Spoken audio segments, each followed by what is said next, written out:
Página 22. Paco Yunque. César Vallejo. Cuando Paco Yunque y su madre llegaron a la puerta del colegio, los niños estaban jugando en el patio. La madre le dejó y se fue. Paco, paso a paso, fue adelantándose al centro del patio con su libro primero, su cuaderno y su lápiz. Paco estaba con miedo porque era la primera vez que venía a un colegio y porque nunca había visto a tantos niños juntos. Varios alumnos, pequeños como él, se le acercaron y Paco, cada vez más tímido, se pegó a la pared y se puso colorado. Qué listos eran todos esos chicos, qué desenvueltos, como si estuviesen en su casa. Gritaban, corrían, reían hasta reventar, saltaban, eso era un enredo. Paco estaba también atolondrado porque en el campo no oyó nunca sonar tantas voces de personas a la vez. En el campo hablaba primero uno, después otro y después otro. A veces oyó hablar hasta 4 o 5 personas juntas. Era su padre, su madre, don José y el cojo Anselmo y la Tomasa. Con las gallinas eran más, y más todavía con la acequia cuando crecía, pero no. Eso no era ya voz de personas sino otro ruido muy diferente, y ahora sí que esto del colegio era una bulla fuerte, de muchos. Paco estaba asordado. Un niño rubio y gordo, vestido de blanco, le estaba hablando. Otro niño, más chico, medio ronco y con luz azul, también le hablaba. De diversos grupos se separaban los alumnos y se venían a ver a Paco, haciéndole muchas preguntas, pero Paco no podía oír nada por la gritería de los demás. Un niño trigueño, cara redonda y con una chaqueta verde muy ceñida en la cintura, agarró a Paco por un brazo y quiso arrastrarlo. Paco no se dejó. El trigueño volvió a agarrarlo con más fuerza y lo jaló. Paco se pegó más a la pared y se puso más colorado. En ese momento sonó la campana y todos entraron a los salones de clase. 2 niños, los hermanos Zúñiga, tomaron de una y otra mano a Paco y le condujeron a la sala del primer año. Paco no quiso seguirlos al principio, pero luego obedeció porque vio que todos hacían lo mismo. Al entrar al salón se puso pálido. Todo quedó repentinamente en silencio y este silencio le dio miedo a Paco. Los Zúñiga le estaban jalando, el uno para un lado y el otro para otro lado, cuando de pronto le soltaron y le dejaron solo. El profesor entró. Todos los niños estaban de pie, con la mano derecha levantada a la altura de la sien, saludando en silencio y muy erguidos. Paco, sin soltar su libro, su cuaderno y su lápiz, se había quedado parado en medio del salón entre las primeras carpetas de los alumnos y el pupitre del profesor. Un remolino se le hacía a la cabeza. Niños, paredes amarillas, grupos de niños, vocerío, silencio, una tracalada de sillas, el profesor, ahí, solo, parado en el colegio, quería llorar. El profesor le tomó de la mano y lo llevó a instalar en una de las carpetas delanteras, junto a un niño de su mismo tamaño. El profesor le preguntó, ¿cómo se llama usted? Con voz temblorosa, Paco respondió muy bajito. Paco. ¿Y su apellido? Diga usted todo su nombre. Paco Yunque. Muy bien. Página 26. Altazor. Vicente Huidobro.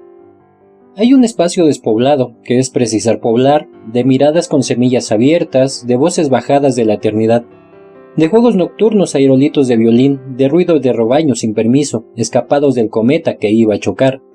¿Conoces tú la fuente milagrosa que devuelve a la vida a los náufragos de antaño? ¿Conoces tú la flor que se llama voz de monja que crece hacia abajo y se abre al fondo de la tierra? ¿Has visto al niño que cantaba sentado en una lágrima? ¿El niño que cantaba al lado de un suspiro o de un ladrido de perro inconsolable? ¿Has visto el arco iris sin colores, terriblemente envejecido que vuelve del tiempo de los faraones? Página 27. La salvaje. Marcel Schwab. El padre de Bouchet solía llevarla al bosque al despuntar del alba, y la niña permanecía sentada muy cerca mientras él talaba los árboles. Bouchet veía cómo se hundía el hacha haciendo volar delgados trozos de corteza. A menudo los musgos grises venían a arrastrarse sobre su rostro. ¡Cuidado!, gritaba el padre cuando el árbol se inclinaba produciendo un crujido que parecía subterráneo. Ella sentía cierta tristeza por el monstruo extendido en el claro del bosque con sus ramas magulladas y sus ramitas heridas. Por la noche, un círculo rojizo de pilas de carbón se encendía en medio de la sombra. Bouchet sabía a qué hora habría que abrir la cesta de juncos para ofrecer a su padre el cántaro de grés y el trozo de pan moreno. Él se tendía entre las ramitas desprendidas y masticaba con lentitud. Después, Bouchet sorbía su sopa. Corría en torno a los árboles marcados y, si su padre no la miraba, se escondía para gritar ¡Woo! Página 28. La niña y la estrella. Rubén Darío. Este era un rey que tenía un palacio de diamantes, una tienda hecha del día y un rebaño de elefantes, un kiosco de malaquita y un gran manto de tisú, y una gentil princesita tan bonita, Margarita, tan bonita como tú. Una tarde la princesa vio una estrella aparecer. La princesa era traviesa y la quiso ir a coger. La quería para hacerla decorar un prendedor, con un verso y una perla, una pluma y una flor. Las princesas primorosas se parecen mucho a ti, cortan lirios, cortan rosas, cortan astros, son así. Pues se fue la niña bella, bajo el cielo y sobre el mar, a cortar la blanca estrella que le hacía suspirar. Y siguió camino arriba, por la luna y más allá, mas lo malo es que ella iba sin permiso del papá. Página 30. El español. Antonio Alatorre. Podrá haber necesidades de traducción entre la Guadalajara de México y la Guadalajara de España, o entre Santiago de Chile, donde guagua es niño pequeño, y Santiago de Cuba, donde guagua es autobús. Pero serán necesidades episódicas, que ni duran mucho ni son frecuentes. Basta un poco de cordialidad entre los interlocutores para que las diferencias de habla entre países, o entre regiones de un país, o entre estratos socioculturales de una ciudad, sean más estímulo que estorbo para el diálogo. Pueden estallar entonces las chispas del humor.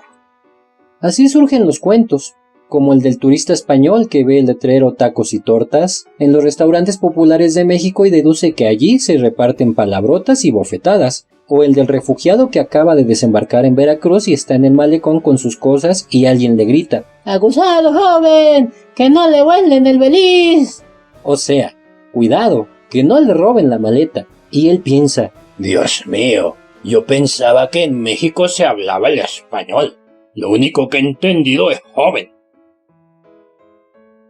Página 32. El perro y un pedazo de carne. Anónimo. Un perro carnicero estaba pasando un río, llevando en la boca un pedazo de carne. Con el reflejo del agua parecía que llevaba 2 pedazos y queriendo agarrar los 2 perdió el que llevaba. Por la sombra mentirosa y su pensamiento vano, la carne que tenía perdió la alano. No tuvo lo que quería por su codicia insana. Pensando ganar, perdió lo que tenía en la mano. Cada día acontece algo semejante al codicioso. Piensa ganar contigo y pierde su caudal. De esta mala raíz nace todo mal. Es la codicia insana un pecado mortal. Lo más y lo mejor, lo que es más preciado, en cuanto lo tenga el hombre seguro y ganado, no debe dejarlo por vanos pensamientos. El que deja lo que tiene, mala ganancia hace. Página 34. Un viaje en tren. Martín Luis Guzmán. Mis amigos vinieron a buscarme poco antes del mediodía y en grupo me acompañaron a la estación. Cuando llegamos, ya el tren estaba allí, polvoriento, estrafalario, muy de Revolución Mexicana, con furgones y coches de los más diversos tipos y con marcadísima traza, por eso pintoresca de cosa que se viene abajo. Tenía aquel tren además como si íntegro le pesara encima, bastaba una mirada para advertirlo, todo el cansancio de su larga carrera desde los alrededores de Guaymas, de donde acababa de llegar, y revelaba a leguas la resignación dolorosa con que se disponía a echarse el camino otra vez, solo que ahora en viaje de regreso. Porque era costumbre entonces, en el servicio ferroviario entre Sinaloa y Sonora, que el tren que llegaba a Culiacán, procedente de Cruz de Piedra de Culiacán a Mazatlán, el tráfico se hallaba suspendido, fuera el mismo que salía inmediatamente en sentido contrario. Así, por un simple cambio de colocación de la locomotora, el tren del norte se convertía en el acto en tren del sur, y de ese modo se evitaban algunas de las muchas deficiencias debidas a los casos del material rodante. En la estación mi despedida fue larga, porque esta vez, como siempre, el tren se mantuvo fiel a sus peculiaridades y tardó más de 1 hora en ponerse en movimiento. Al fin tocó la esquila de la máquina y yo salté al estribo de uno de los coches. El rodar del tren era tan lento que mis amigos, durante varios minutos, siguieron hablándome mientras caminaba al paso. El grupo de los uniformes, coronado de sombreros claros, se desplazaba tranquilo y compacto entre la masa pululante al hilo de la vía. Luego el andar del tren se aceleró. Las altas figuras de Alessio y Robinson, con cuanto las rodeaba, fueron rezagándose, las formas de la estación se achaparraron, el panorama de Culiacán empezó a girar en torno a su centro, se escorzó Se encogió como si desde el fondo del horizonte tiraran de él cordones implacables. Enseguida se interpuso una altura. Después una curva inclinó y desvió el vagón e hizo que el paisaje se levantara hacia el cielo, como la superficie del mar cuando el barco se balancea, y, por último, el paisaje se fundió en otro. Fue otro. Página 36. Vagabundo. Remedios Varo. Este cuadro es a mi juicio uno de los mejores que he pintado. Es un modelo de traje de vagabundo, pero se trata de un vagabundo no liberado. Es un traje muy práctico y cómodo. Como locomoción tiene tracción delantera, si levanta el bastón se detiene. El traje se puede cerrar herméticamente por la noche, tiene una puertecilla que se puede cerrar con llave.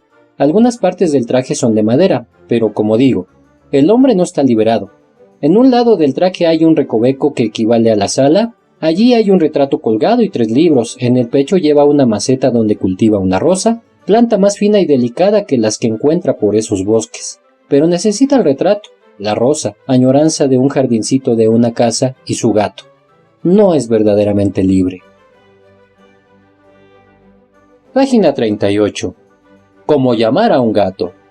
T.S. Eliot. Ponerle nombre a un gato es harto complicado. Desde luego no es un juego para los muy simplones. Pueden pensar ustedes que estoy algo chiflado cuando digo que al menos ha de tener 3 nombres. Lo primero es el nombre que le damos a diario, como Pedro, Alonso, Augusto o Don Bigote, como Víctor o Jorge o el simpático Paco. Todos ellos son nombres bastante razonables. Los hay más bonitos y que suenan mejor para las damas y los caballeros, como Admetus, Electra, Demeter o Platón. Pero todos son nombres demasiado discretos, y un gato ha de tener uno más especial, que sea peculiar, algo más digno, como si no va a alzar su rabo vertical o a tosar sus bigotes y mantenerse altivo. De nombres de este tipo os puedo dar un quórum, como son Mancostrop, Quoricopat o Quaxo.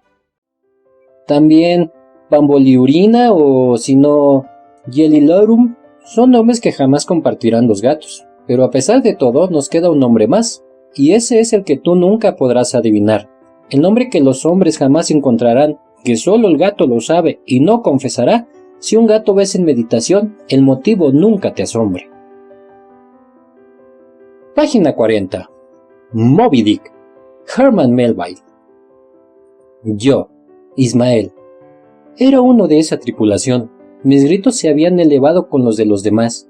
Mi juramento se había fundido con los suyos, y gritaba más fuerte y remachacaba y martillaba mi juramento aún más fuerte a causa del terror que había en mi alma.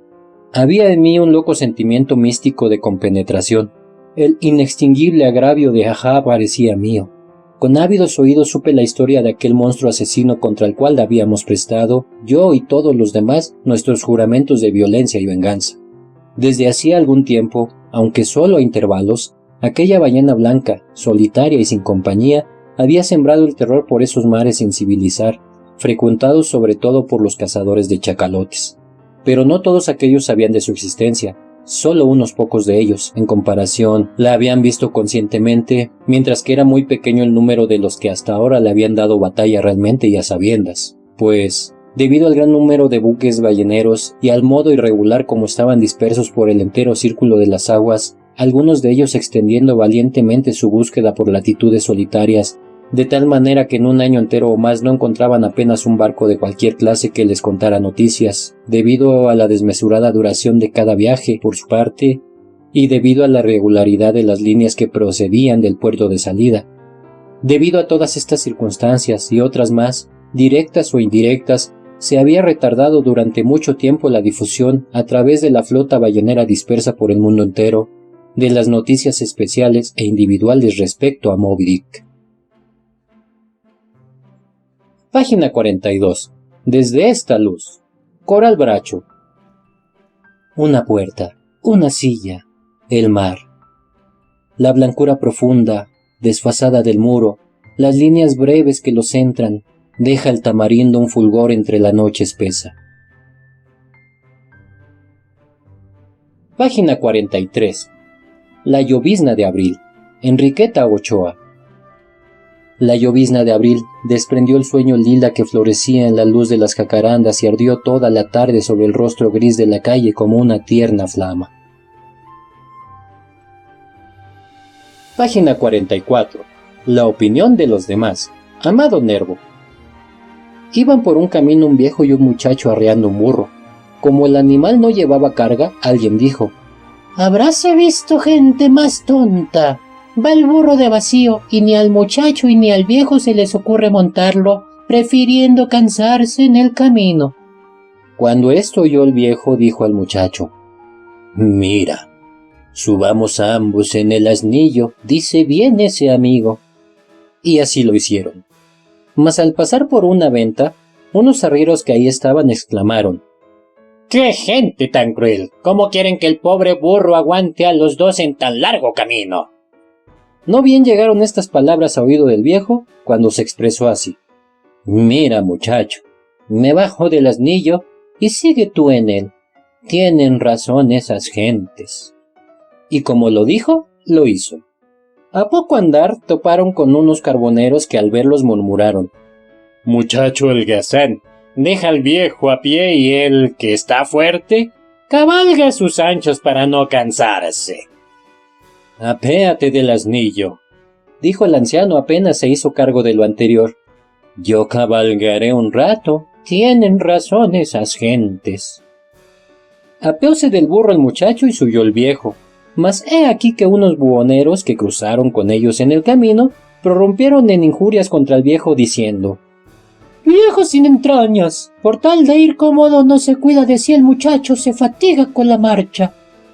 Detuvo el viejo su asno.